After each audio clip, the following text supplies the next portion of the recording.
What is going on YouTube? Carter here. We're talking Emerson knives, baby.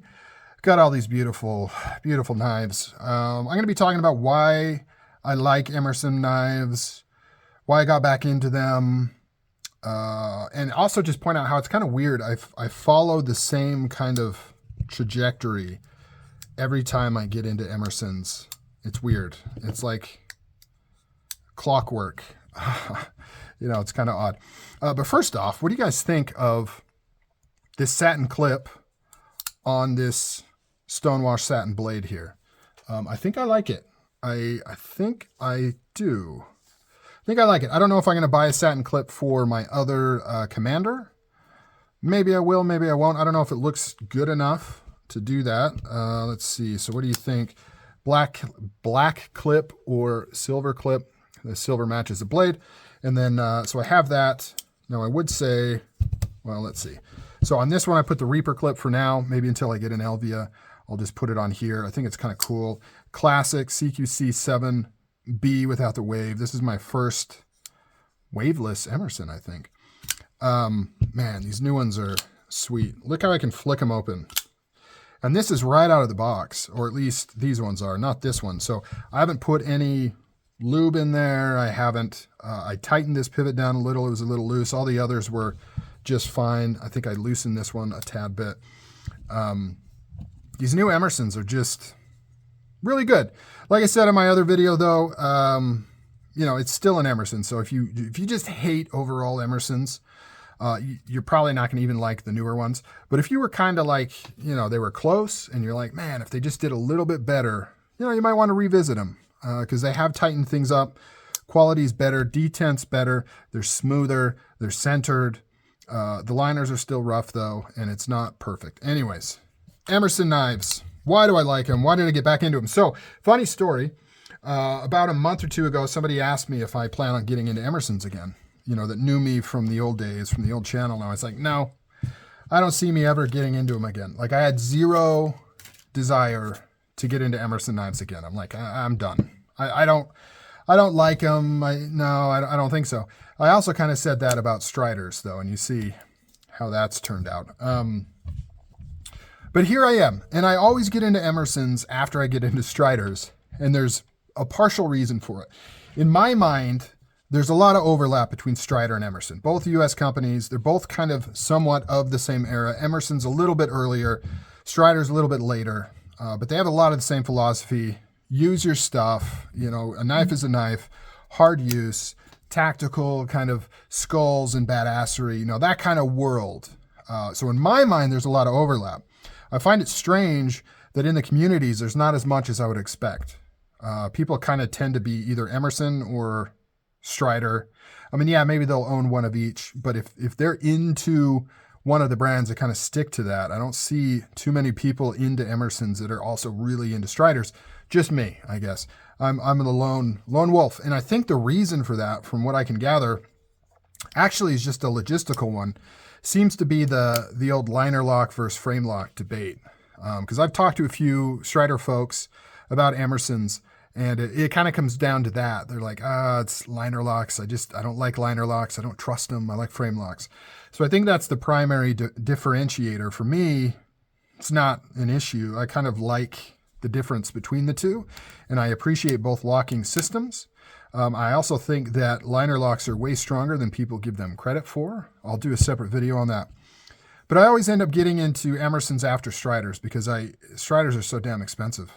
They just really are frickin' expensive. And so I pick up something like this guy that I got, and I like it almost as much as my Monkey Edge SNG, almost. But then you look at the cost, and it's, 4x the cost, 3x the cost, and you're just kind of like, it's a lot. Striders are very expensive, and when you think about how many of these you can get for the Strider, it always kind of pushes me to at least start exploring Emersons. And then once I start getting them, there's something about them I just like. And I think that the core to the Emerson is they are pure and they are true and they are unwavering to their mission statement. That may sound hyperbolic. Maybe it is. But I believe it's absolutely true. And I'm going to, listen, I like to think I'm unbiased. Everybody's biased, but I'm unbiased on this channel. And I don't have any allegiances to things that would kind of cloud my opinion, if that came out right. I don't think that came out right. What I'm trying to say, though, is like I'll poke fun at any brand. It doesn't matter how much I have invested in them. Doesn't matter how much I love them. If there's things about it that I'm like, that's goofy, I'm going to poke it out, or I'm going to point it out. So despite Strider kind of being very use your stuff, hard use, blah, blah, blah, they're also one of the more like collectible fancy knives you can get. And I know we're looking at Emerson's here, not Striders.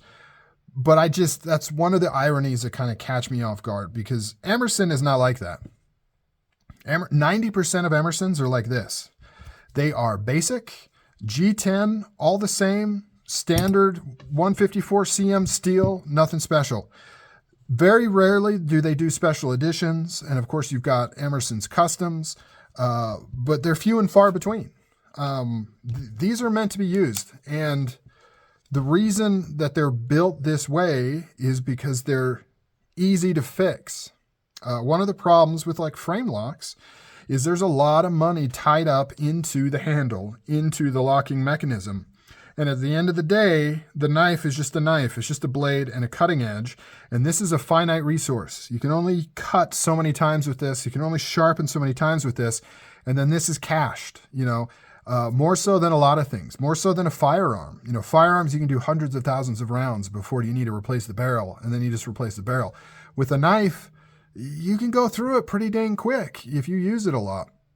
So what you end up with, like with a Strider or some other fancy frame locks with lock bar inserts and bearings, it's a lot of money tied up in the handle to support just a blade.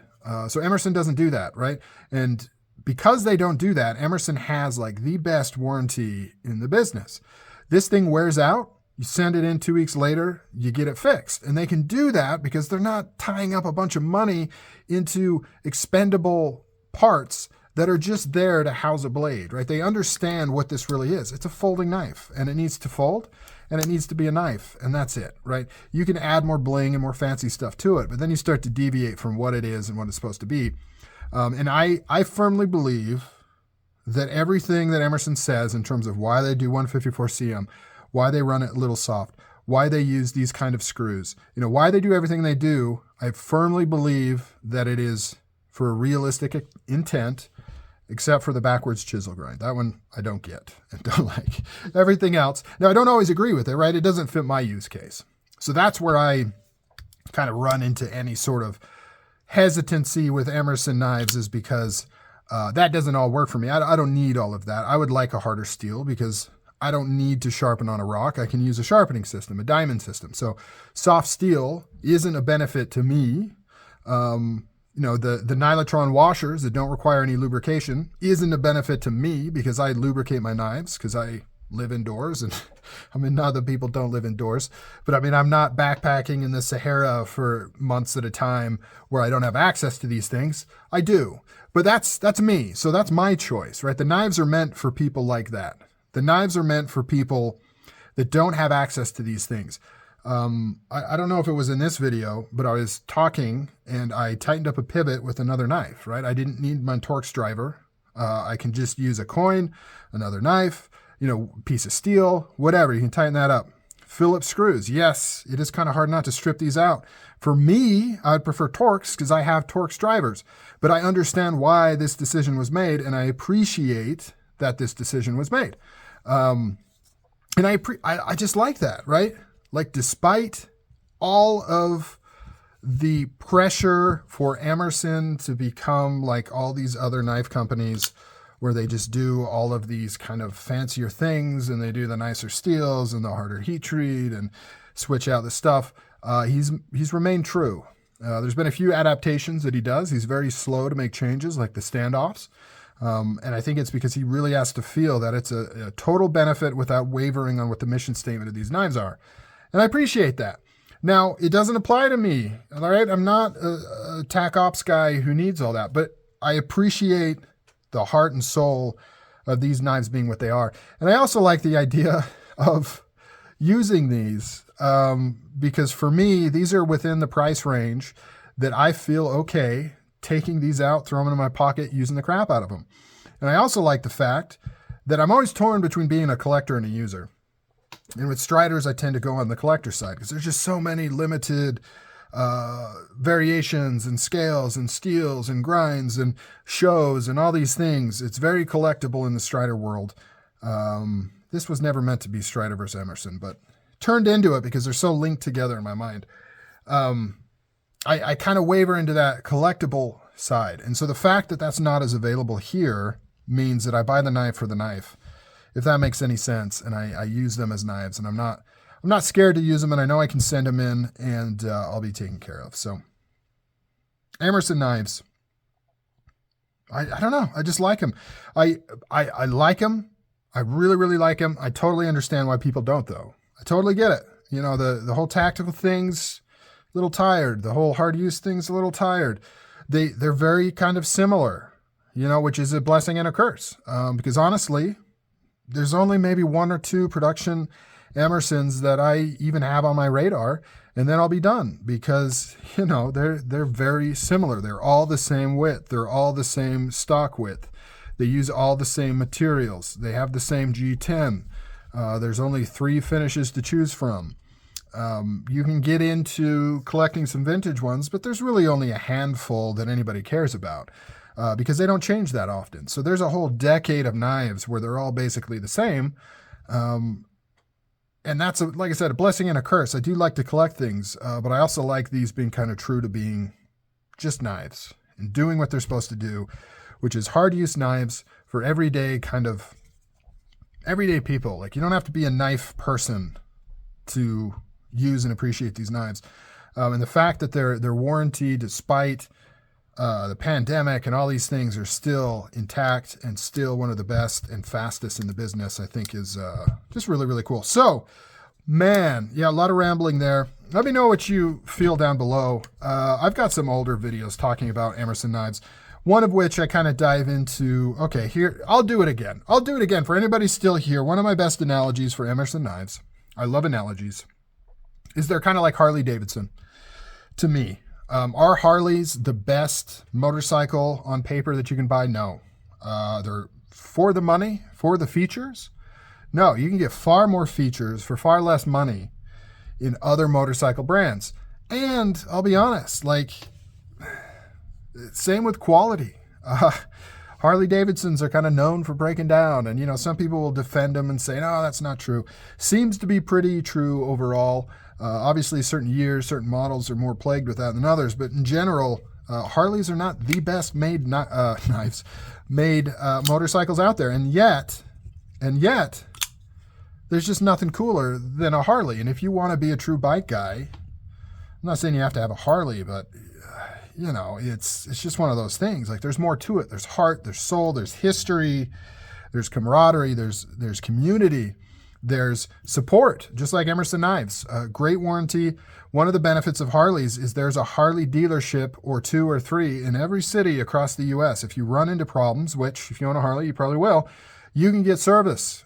Some of the other brands, Indian, lucky to have one in any particular city that you're in. You just don't get the support. Same with Emerson knives. You know, some of these intangibles, right? Like, you could look at this object and say, another knife, maybe a Chinese produced one, or even just a Spyderco, is overall better knife, right? Just better steel, better quality, better fit and finish. But there's just something about this object that goes above and beyond just the object itself, is kind of what I'm trying to say. And like I said, I'm primarily in the hobby for that reason. It's some of the intangibles that I enjoy about it. I'm not just looking for the cheapest, best knife I can get. I'm looking for more. So if you're looking for more, check out Emerson. You know, give him a shot. See if you like him. All right, guys. I'm out of here. See you guys later.